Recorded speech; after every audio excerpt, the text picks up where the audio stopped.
এটি একটি ফসিল বা শিলাস্তরে সুরক্ষিত জীবিত প্রাণীর অবশিষ্টাংশ, অর্থাৎ কঙ্কাল বা হাড়।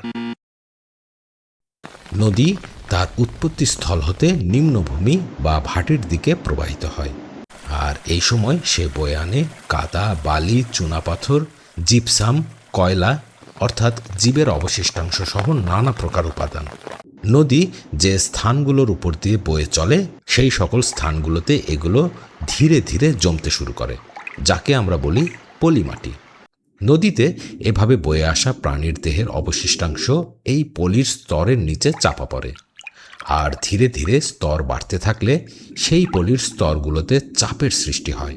মূলত পলিতে থাকা বিভিন্ন রাসায়নিক উপাদান নিজস্ব চাপ এবং ভূগর্ভস্থ তাপের ফলে ওগুলো একসময় পাথরে রূপ নেয়, যাকে আমরা পাললিক শিলা বা সেডিমেন্টারি পাথর বলি।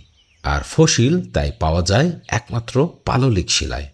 কোনো প্রাণীর হাড় যখন এতে চাপা পড়ে এবং দীর্ঘদিন সেই পলিতে আটকে থাকে, তখন হাড়ের মূল উপাদান অর্থাৎ কোলাজেন প্রোটিন ও ক্যালসিয়াম ফসফেট নষ্ট হয়ে যায়, আর সেই জায়গায় প্রতিস্থাপিত হয় এই পলিতে থাকা উপাদানগুলোর কণা, যা সেই হাড়ের রূপেই কঠিন আকার ধারণ করে।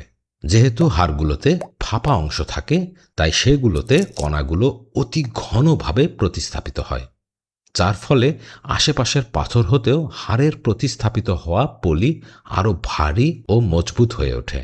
সে কারণেই হাতুড়ের নির্দিষ্ট পরিমাণ আঘাতে পাথরগুলো ভাঙলেও ফসিলের কোনো ক্ষতি হয় না। ঠিকই ধরেছেন, ফসিল মূলত হাড় নয়, বরং পাথর বা পাললিক শিলা।